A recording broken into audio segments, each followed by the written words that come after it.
Olá, sejam muito bem-vindos a mais uma edição do programa Em Pauta. A partir de agora nós estamos pelo canal 23.1 da TCM e também no nosso canal do YouTube, youtube.com/UERN-TV. Eu sou Carlos Pereira e no programa de hoje eu estou aqui ao lado da minha colega Luíse Pinheiro. Seja muito bem-vinda, Luíse. Bom dia, Carlos. Bom dia a todos que estão nos acompanhando aqui, seja na TV ou no YouTube. É uma alegria fazer parte do programa de hoje. É isso. E no programa de hoje nós vamos discutir sobre intolerância religiosa. Para isso nós convidamos Lucas Medeiros, ele que é doutor em História pela UFRPE, bolsista da FAPERN no programa RN Mais Científico e atua como pós-doutorando junto ao programa de pós-graduação em Ciências Sociais e Humanas da UERN. Seja muito bem-vindo ao nosso programa, Lucas. Muito obrigado, muito obrigado. É uma alegria para mim muito grande estar aqui com vocês. É isso, e antes da gente começar a nossa entrevista, a gente vai exibir um pequeno VT da série Seguindo Alice, que dá para introduzir o tema, que é uma série produzida em 2023 pela UERN TV.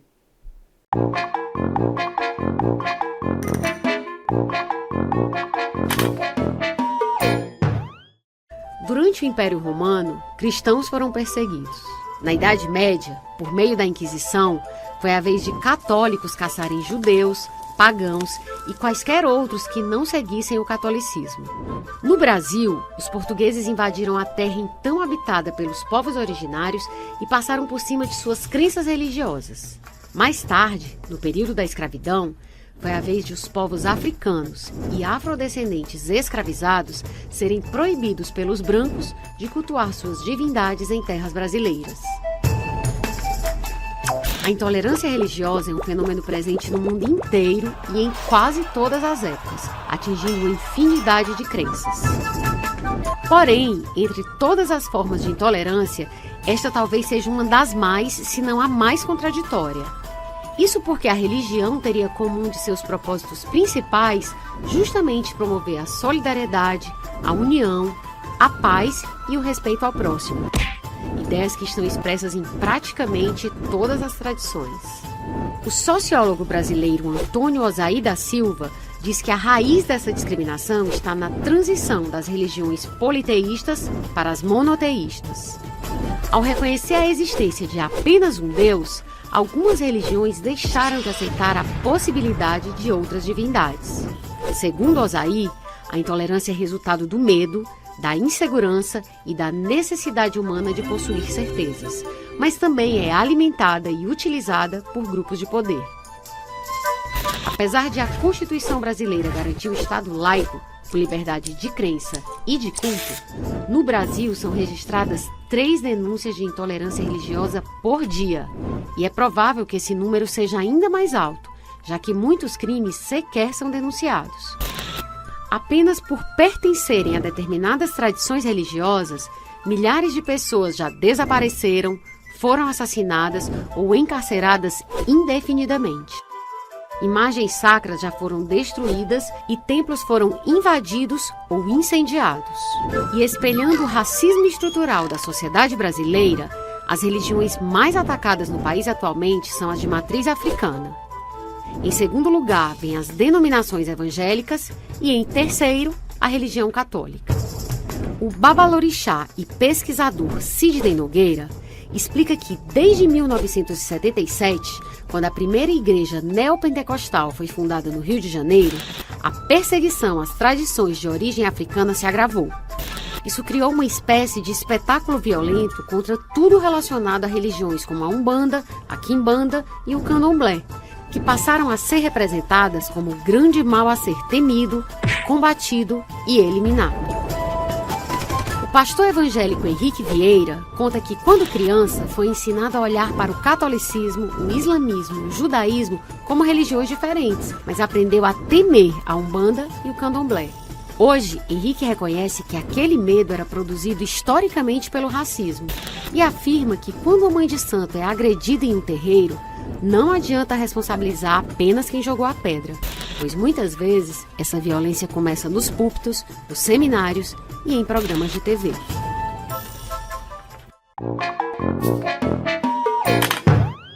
Bom, tá aí, a gente já viu o vídeo aí para introduzir.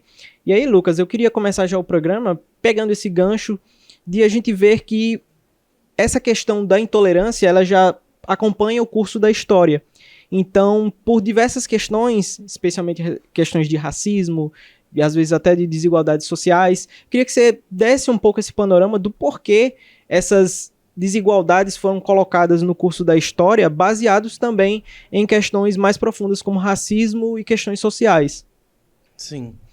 É muito comum que no mundo ocidental, né, as diferenças elas sejam estabelecidas e essas diferenças elas sempre têm como característica a sobreposição de uma determinada categoria de sujeitos sobre outras, né? No mundo ocidental, quando a gente fala em sagrado e em profano, em masculino e feminino, em bem e mal, a gente não está pensando só numa dicotomia, a gente está pensando em um lugar de sobreposição e um lugar de subalternidade, né? Sim. É uma lógica dual de perceber o mundo. E essa lógica ela se estende às práticas religiosas. Algumas vão ser entendidas como sagradas, outras vão ser entendidas como pertencentes ao plano do profano, do mal, né? Então, essa prática, esse exercício de violência advém dessa maneira dual de se perceber o mundo. E elas estão extremamente relacionadas ao lugar de poder que essas religiões ocupam. Uma religião só pratica intolerância com outra se ela tiver um aparato. Um aparato ela pode até praticar, mas desde que ela tenha um aparato do Estado, ou a omissão do Estado, no caso de que um grupo hegemônico cometa violência sobre um grupo subalterno, é mais fácil disso acontecer, né? Se existisse uma legislação mais eficaz que condenasse de maneira mais efetiva esses casos de violência, um problema como a intolerância religiosa não acontecia. Sim. Lucas, como é que você poderia dizer pra gente se existe, de fato, assim, uma forma muito eficaz, vamos dizer assim, como combater esses discursos de ódio que demonizam as religiões de matriz africana na nossa sociedade hoje em dia? É um exercício muito complexo porque ele demanda a construção coletiva de imaginários outros sobre essas religiões. Sim. São religiões costumeiramente associadas à prática do mal, elas são historicamente demonizadas, então se precisa de uma articulação mais efetiva entre os praticantes dessas religiões, o poder público, o Estado, a produção do conhecimento, né, seja escolas, universidades, né? É necessário que exista uma circulação para a construção dessas concepções religiosas outras, né? Mas sempre levando em consideração a importância dos membros dessas religiões estarem ali, debatendo, discutindo, apresentando o que elas são de fato, né? Como você enxerga essas questões de poder, especialmente as relações de poder, como elas especialmente manipulam essa questão do pensamento geral, especialmente sobre a religião de matriz africana? Como é que essas relações de poder impactam diretamente numa subalternização de uma outra religião, especialmente essas de matriz africana? A gente pode pensar que no caso do Brasil, por exemplo, o catolicismo foi uma religião oficial do Estado até 1891. Então, foi uma longa duração de uma única prática religiosa, orientando a forma como o Estado deveria funcionar e o Estado dizendo que existia uma religião que era apoiada por ele e outras religiões não eram. Então, quando existe uma religião que ela é uma religião oficial do Estado, as demais práticas, elas não vão ser entendidas como práticas que está ali, olha, você pratica, mas você não tem o aval da gente para praticá-las. O Estado vai criar meios de limitar essas práticas religiosas, ou até de suprimi-las totalmente, né? Quando a gente pensa sobre as religiões afro-brasileiras ou afro-ameríndias, a gente não vai ter nos códigos penais do século XIX um impedimento direto. Mas no Código Penal de 1830, no Código Penal de 1840, no Código Penal de 1890, vai aparecer uma série de debates sobre a utilização de talismãs, a apropriação inadequada da credulidade pública, a prática ilegal do exercício da medicina. Então, não está dizendo no texto das cartas que você não pode praticar o candomblé, a umbanda ou qualquer prática de origem afro-indígena. Mas está lá trazendo uma infinidade de elementos que são muito fáceis de você associar a essas práticas religiosas específicas. Sim. Então, por muito tempo, essas religiões elas foram consideradas religiões subalternizadas, elas foram religiões perseguidas com aval do Estado, né? Além do Estado não fazer nada em casos de denúncia, as perseguições elas ainda eram perseguições regulamentadas.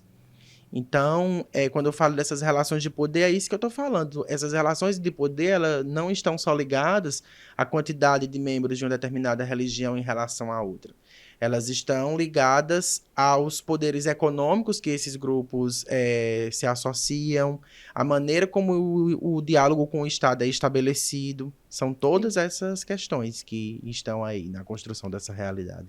E a gente vê muito também em outras religiões, e a gente vê muito dentro da religião cristã, né, evangélico mesmo especificamente, que eles, vamos dizer assim, criam um estereótipo da religião de matriz africana, como os rituais, e enfim, danças, e vamos dizer assim, trejeitos que existem dentro das religiões, mas ao mesmo tempo eles abominam de uma forma que eles não percebem, ou então eles fingem não perceber, que de certa forma eles estão cultuando aquilo que eles mais abominam, né?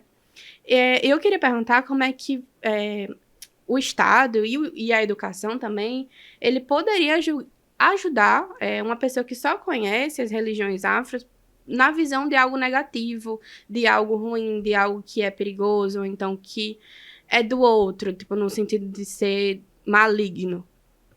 Eu acho que, para além do combate à violência que é relacionada à intolerância religiosa, o Estado deveria chegar mais junto de iniciativas de apresentação dessas religiões, né? Por exemplo, aqui na cidade de Mossoró, a gente tem a Louvação Baobá. Sim. Você vai ver 3 ou 4 representantes do poder público que são diretamente ligados ou que apoiam aquele tipo de iniciativa. Mas você não vai ver, assim, todo o Estado, todas as pessoas preocupadas com isso, né? Inclusive, saiu uma matéria recente falando que a vereadora Plúvia tinha um plano de inserir de forma mais eficiente a louvação ao Baobá no quadro de atividades da cidade, né? E aí várias pessoas diziam assim, né? Quando fala em financiamento público, as pessoas vão dizer, mas é importante separar o Estado das práticas religiosas, Sim. o Estado é laico. E outras pessoas vão dizer, pelo partido da vereadora a gente já sabe por que ela vai defender um projeto dessa natureza. Mas existem outros eventos, né? Exatamente, mas você não vai ver as religiões. pessoas preocupadas com a separação da sociedade civil e da religião com o Estado quando se trata das religiões hegemônicas, das religiões ligadas ao cristianismo, seja nas vertentes católicas ou evangélicas. Porque criou-se o entendimento de que aquelas religiões, elas são religiões oficiais. Mesmo que isso não estejam nas constituições da vida, nas cartas magnas, elas são religiões que você pode praticar. Essas outras aí você pratica por conta pública. O Estado não tem nada a ver, é uma escolha sua, então se vire para manter e sustentar elas. Então, assim, tem um conceito que eu acho muito interessante, que é o racismo por denegação. É a ideia de que você não fala daquilo ali pelo fato de falar, ele não existe, né? Então, existe uma intolerância religiosa por denegação. Quando a gente vem num comentário e faz uma provocação como essa, vamos separar o Estado da religião. A gente tem que refletir. Sim. Será que em relação a outras práticas eu ia lá fazer esse mesmo tipo de comentário? Né? Então, assim, lá nas entrelinhas a gente vai percebendo um movimento que pode ser entendido como intolerância religiosa por denegação, né? Ela não está atuando ali diretamente, mas existe uma forma de você privilegiar determinados grupos em relação a outros. E como é que você avalia essa questão também?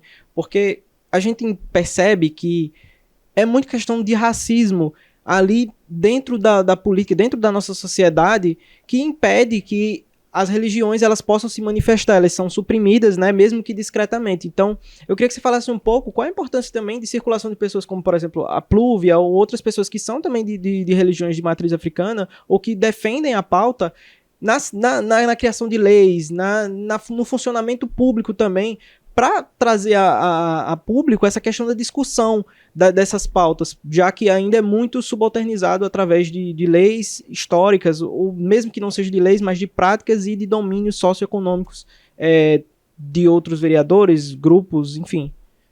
Eu acho que, independentemente do poder público estar apoiando de forma mais direta ou mais indireta, é necessário que aconteça assembleias e outros eventos assim que fortaleçam de forma mais contínua essas práticas, né? Muitas iniciativas têm sido realizadas, né, como a Louvação ao Baobá, que felizmente vem crescendo muito, mas ainda se faz necessário que outras manifestações aconteçam, né? A louvação entra para como patrimônio material municipal e estadual, graças aí aos decretos que estão disponíveis hoje para a gente lutar por esses direitos, por essas representações, mas ainda se faz necessário que haja ações mais contínuas.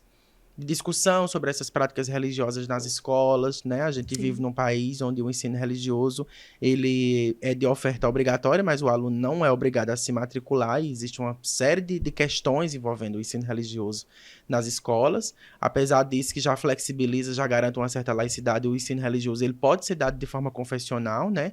Ele pode ser dado por uma pessoa religiosa que não seja necessariamente obrigada a apresentar a diversidade religiosa, utilizar a Bíblia como livro didático, por exemplo, ou qualquer coisa dessa natureza. Então, assim, é necessário uma organização ainda mais firme, mais sistemática. E isso não é só uma obrigação do poder público, é uma obrigação nossa, de sociedade civil, enquanto universidade, de estar chamando, de estar promovendo essas articulações, porque em relação às outras práticas religiosas mais hegemônicas, já não se precisa mais disso, né? A gente é quem tá galgando esses espaços ainda, e de forma muito, muito limitada ainda.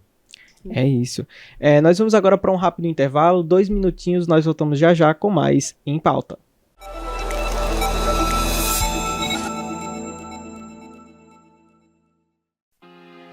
Temos um recado para você que assiste televisão por uma antena parabólica convencional como essa.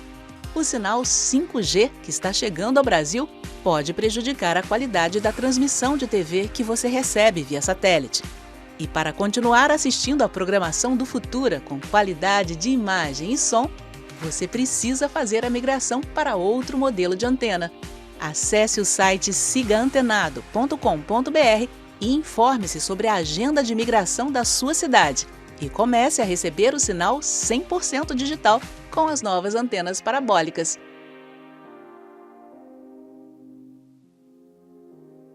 Cultura, história, política e temas cotidianos de relevância que impactam a nossa sociedade. Abordamos temas relevantes de forma leve e descontraída, mas sem perder o compromisso com o jornalismo. Em Pauta, com convidados especializados em cada temática. Segunda-feira, às 11h30, você tem um compromisso marcado com a informação, através do canal 23.1 da TCM e do YouTube da UERN TV.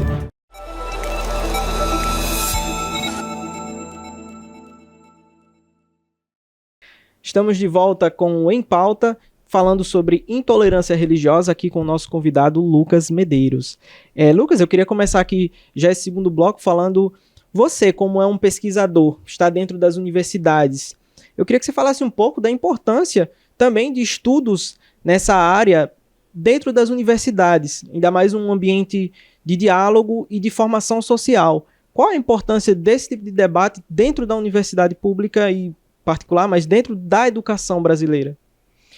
É de extrema importância, né? Porque é exatamente através da produção científica acadêmica que a gente pode estar analisando essas religiões, mas é importante que a gente faça isso tentando compreender essas práticas dentro das suas lógicas próprias de verificação, de funcionamento, de articulação, porque muitas vezes a gente vai desenvolver uma pesquisa e a gente vem imbuído de uma concepção de mundo outra, ligada à tradição judaica cristã, por exemplo, e aí formula muito mais estereótipos do que o que prontamente se dispõe a desconstruir, né? As pesquisas acadêmicas, elas têm avançado muito, né? No âmbito das religiões afro-ameríndias, elas estão aí colocadas desde o início do século passado, né? Com os trabalhos iniciais de Nina Rodrigues, passando por vários outros sociólogos e antropólogos, sobretudo. É um campo de pesquisa ainda muito limitado, a antropologia, a sociologia. Hoje tem se aberto para a história, para outras áreas. Mas essa necessidade que eu coloco de se aproximar dessas práticas, tentar entender os funcionamentos, é para que a gente não incorra em estereótipos. Quando a gente pensa, por exemplo, na obra do Nina Rodrigues, que tem um trabalho pioneiro, né, o primeiro estudioso dessas religiões, ele vai dizer que eram cultos animistas, fetichistas, e eram cultos praticados por negros devido a uma debilidade racional, uma dificuldade de assimilar o monoteísmo cristão, né? Então, assim, há uma urgência de que tradições como essas sejam estudadas dentro da universidade, mas a gente tem que se perguntar a partir de que perspectivas, a partir de quais interesses, né? E a gente ainda encontra muitas dificuldades no estabelecimento de estudos como esse. Se a universidade talvez seja o lugar mais propício e mais aberto, ainda é muito, muito difícil, né? Quando a gente vai para algumas áreas de produção do conhecimento, as pessoas perguntam, as pessoas recebem financiamento numa pesquisa sobre religiões como essa? No que é que uma pesquisa como essa pode agregar em alguma coisa? A gente acha que a universidade é esse espaço amplo, aberto, mas não é sempre que funciona assim, não. Inclusive, já seria uma pergunta aí falar justamente dos principais desafios na pesquisa científica sobre isso, porque a gente vê muito desse tipo de comentário, como você citou, de pessoas que viram o olho e tal, olha, isso está sendo financiado de maneira pública. Eu queria que você falasse um pouco, você como pesquisador, você que está dentro, quais são as principais dificuldades na produção do conhecimento científico? Tem dificuldades que são relativas às áreas, né? Por exemplo, a minha formação é em História. Eu acho muito difícil trabalhar com as religiões afro-ameríndias ou afro-brasileiras na história, na produção historiográfica, porque é uma ciência majoritariamente voltada para as documentações escritas, para as fontes escritas, né? Graças à história oral, à história do tempo presente, essa realidade tem mudado um pouco, mas por muito tempo foi assim. Era muito difícil de você estudar uma realidade do ponto de vista historiográfico que não fosse baseada na documentação escrita, né? E por muito tempo essas religiões elas foram apagadas. Você vai encontrar os antropólogos, como eu mencionei antes, desde o início do século passado, estudando essas práticas, enquanto a produção historiográfica vai aparecer só depois da segunda metade do século passado. Mas aí eu acho que são problemas relativos às próprias áreas, né? As maneiras como as áreas produzem o conhecimento, questões de métodos, de técnicas, de perspectiva científica. Mas, para além disso, ainda existe uma outra questão, que é uma questão, assim, de aparente rejeição. Porque as pessoas vão associar muito a discussão sobre esses debates, em algumas circunstâncias, a uma militância, a um proselitismo religioso. Elas vão compreender aquilo que você está dizendo que é produção científica meio que como uma apresentação da sua prática e dos seus costumes. E a gente encontra dificuldades em relação a essa discussão. O mesmo vai acontecer com debates sobre gênero e sexualidade, os marcadores sociais da diferença como um todo, né? Religião, raça, gênero, sexualidade, encontram muita dificuldade ainda de estudos na academia por essa redução que algumas pessoas fazem. Sim. Lucas, agora que a gente, né, o segundo bloco foi mais ligado à universidade, nós de comunicação, de jornalismo, a gente tem muito contato com Tobias Queiroz, não sei se você conhece o professor, né? E com ele, a gente teve muito contato com grandes autores, tipo Lélia Gonzalez, Frantz Fanon, e depois... Eu, pelo menos para minha cabeça, eu sou uma pessoa depois e antes de conhecer todos esses autores e, de fato, me adentrar mais em questões relacionadas a racismo, a intolerância religiosa. E o quanto é importante ter esses autores e essas personalidades para a gente entender a nossa sociedade como um todo, num âmbito global, tanto no Brasil, principalmente. E eu queria saber se você acha importante que esses autores também sejam citados dentro do ensino fundamental ou do ensino médio, e não só na universidade. Que às vezes as pessoas não têm esse contato antes e só vai descobrir, tanto pessoas brancas ou então pessoas negras, só vão descobrir esses autores depois que já estão dentro da universidade, e que às vezes a universidade se limita a estar só dentro dela, o conhecimento só está dentro dela e não levar esse conhecimento para fora.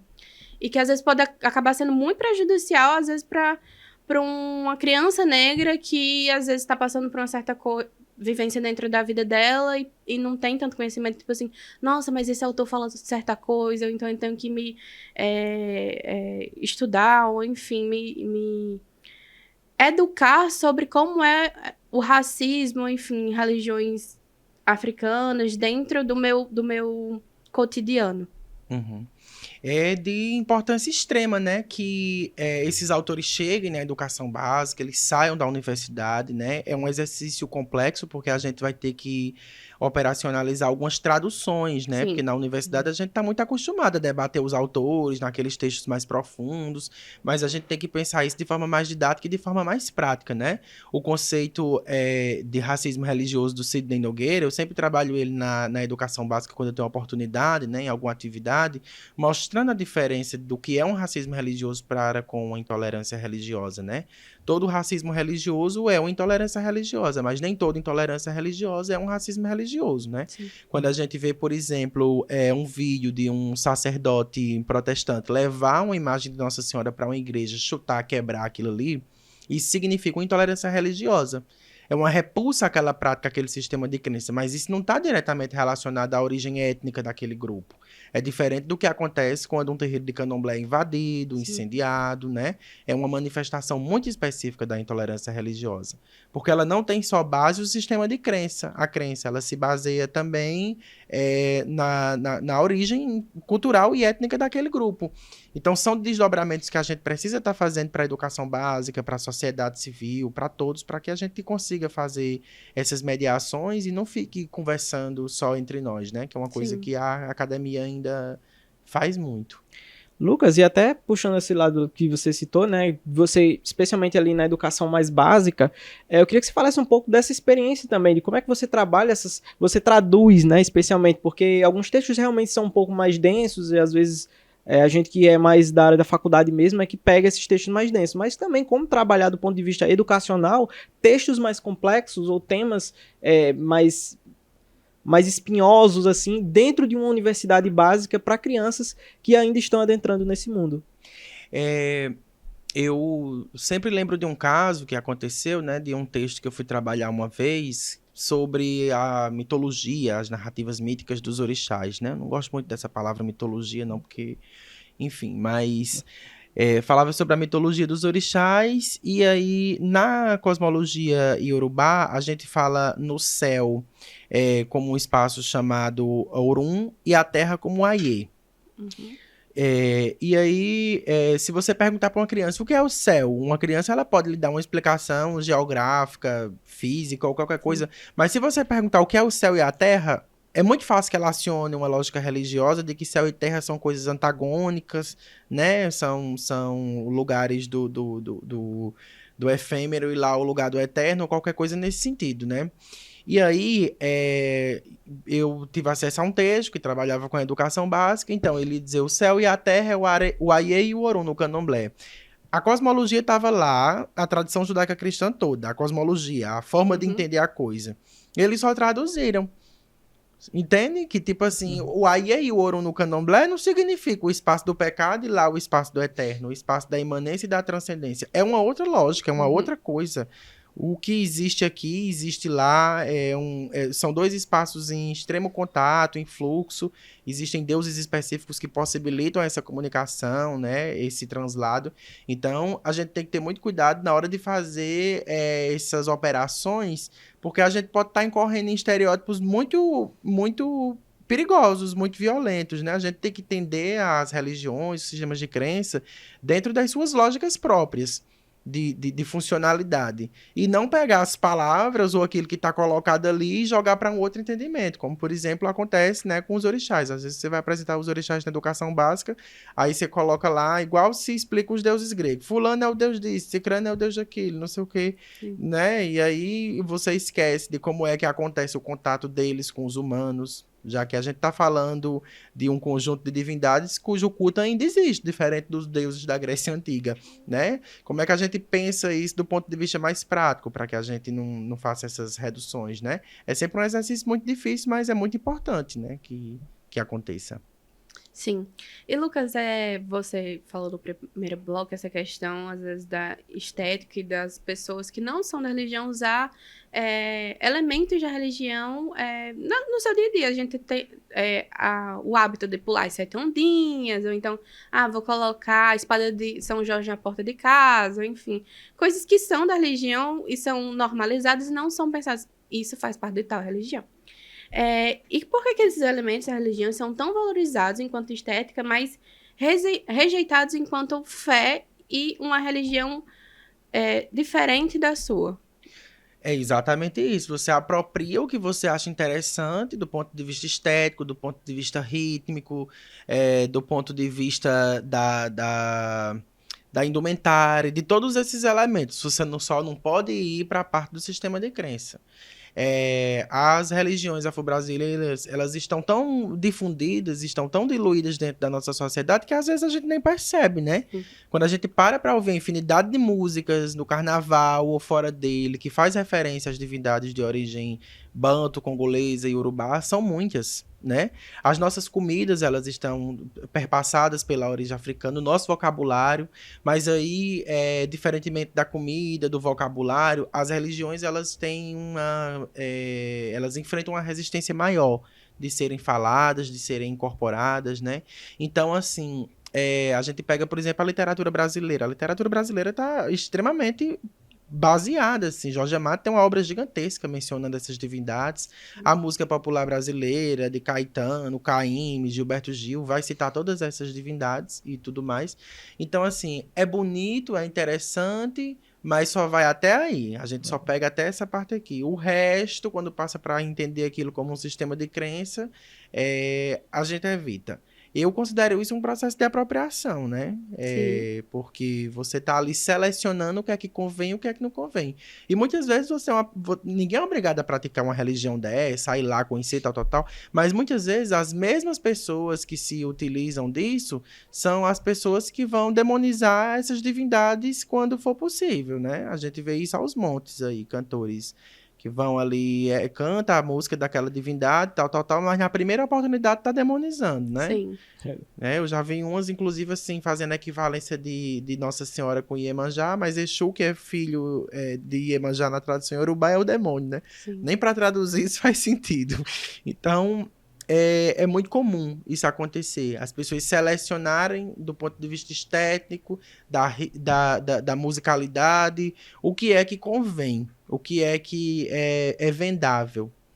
E descartar o que faz parte de uma conexão mais séria com divindades ou com qualquer coisa nesse sentido. É isso. Lucas, eu queria agradecer a sua participação no programa de hoje. Sei que é um diálogo muito rápido, 30 minutinhos, é um tema muito amplo ainda para ser discutido, mas eu queria agradecer aqui a sua participação no programa de hoje. Bom, também queria agradecer a sua presença, né? Com certeza foi uma conversa muito produtiva, tanto pra gente quanto para quem está assistindo.